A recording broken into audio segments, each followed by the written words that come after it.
টাকার বিনিময়ে sub dealer নিয়োগের অভিযোগ, বিক্ষোভকে ঘিরে উত্তাল সবংয়ের ফুড ইন্সপেক্টর শঙ্কর প্রসাদ সিংয়ের বিরুদ্ধে সাব ডিলার নিয়োগের ক্ষেত্রে টাকার বিনিময়ে অনিয়মের অভিযোগ উঠেছে। অভিযোগ তুলেছে সবং ব্লক তৃণমূল কংগ্রেসের নেতৃত্ব এবং সবং পঞ্চায়েত সমিতির কর্মাধ্যক্ষরা। বৃহস্পতিবার সকাল থেকেই তারা সবং ফুড অফিসের সামনে অবস্থান বিক্ষোভ শুরু করেন। বিক্ষোভকারীদের দাবি, ফুড ইন্সপেক্টরের তত্ত্বাবধানে হওয়া সমস্ত সাব ডিলার নিয়োগের তদন্ত বাতিল করতে হবে এবং নতুন করে সঠিক তদন্তের ব্যবস্থা করতে হবে। তাদের হুঁশিয়ারি, দাবি পূরণ না হলে এই বিক্ষোভ চালিয়ে যাবেন। উল্লেখ্য, শঙ্কর প্রসাদ সিং বর্তমানে সবং এবং পিংলার ফুড ইন্সপেক্টরের দায়িত্বে রয়েছেন। এই ঘটনার পর প্রশাসনিক মহলেও চাঞ্চল্যের সৃষ্টি হয়েছে। ব্লকে নতুন করে 6টি সাব ডিলারের ভ্যাকেন্সি হয়েছিল, তো গভর্নমেন্ট লেভেলে তার কোয়ারি হচ্ছে, ডিপার্টমেন্টালি কোয়ারি হচ্ছে।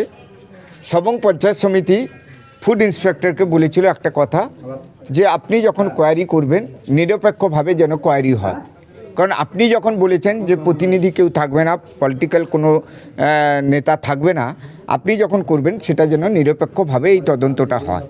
তো আমাদের কাছে বেশ কয়েকটি গুরুতর অভিযোগ এসেছিল, যেটা আমি এই ফুড ইন্সপেক্টর শঙ্কর সিংকে বলেছিলাম এবং ডিসিকেও বলেছি যে উনি নিজে যেসব জায়গায় কোয়ারিতে যাচ্ছেন, যার বাড়িতে কোয়ারি করছেন তার বাড়িতে খাওয়া দাওয়া করেছে এবং আমাদের কাছে খবর ছিল যে তিনি একটা মানে টাকা পয়সার বিনিময়ে কথাবার্তা বলছেন, কিন্তু আমাদের কাছে যথাযথ প্রমাণ ছিল না বলে আমরা ঠিকঠাক করে এটা বলতে পারছিলাম না। আমি গতকালকে সন্ধ্যার সময় আমি যখন খবর পেলাম যে পিংলার একটা অডিও আমার কাছে এলো, সেখানে এই শঙ্কর সিং ফুড ইন্সপেক্টর তিনি পিংলারও দায়িত্বে, তিনি সবংয়েরও দায়িত্বে, তখনই আমি কনফার্ম হয়ে গেলাম যে নিশ্চয়ই সবংয়ের কিছু গড়বিড় হয়েছে।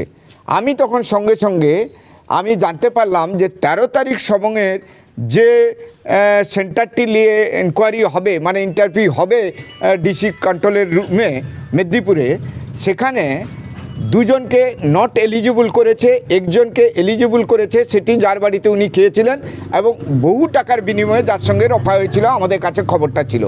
তার মানে ওই অডিও শঙ্কর সিং ফুড ইন্সপেক্টরের অডিওর সঙ্গে এই ইন্সপেকশন পুরো মিলে গেল। তখন লোকাল লোকজন এবং পঞ্চায়েত সমিতি কর্মকর্তারা ওকে সকাল থেকে এখানে ধরেছে যে আপনি কি বেসিসে দুজনকে নট এলিজিবল করলেন, একজনকে এলিজিবল করলেন। উনি কোনো সদুত্তর দিতে পারেননি। উনি বললেন আমার সমস্ত পেপার থেকে গেছে বাড়িতে, কখনো বলছেন আমি করিনি, আমার উপরওয়ালা করেছে।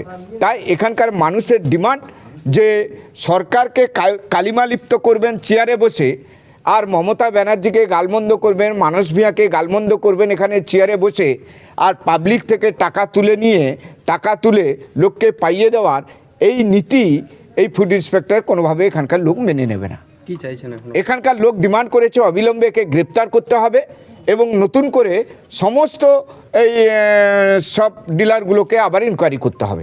এটা আবার নতুন করে আমাদের ডিমান্ড। এখন দেখার বিষয় এই পরিস্থিতি মোকাবিলায় প্রশাসন কি পদক্ষেপ নেয়। আমরা জেলায় জানিয়েছি, সেই মতো করে নির্দেশ আসলে বা ব্যবস্থা নেব, ঠিক আছে? সেটুকুই শুধু বলার। সাসপেন্ড করবেন নাকি স্যার?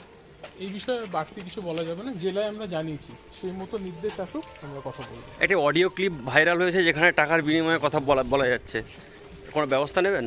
আমি তো বললাম জেলায় জানিয়েছি, সঠিক নিয়ম মেনেই কাজ হবে, কোনো সন্দেহ নেই। সবং থেকে অমিত ক্লাডের রিপোর্ট, দ্য মিদনাপুর টাইমস।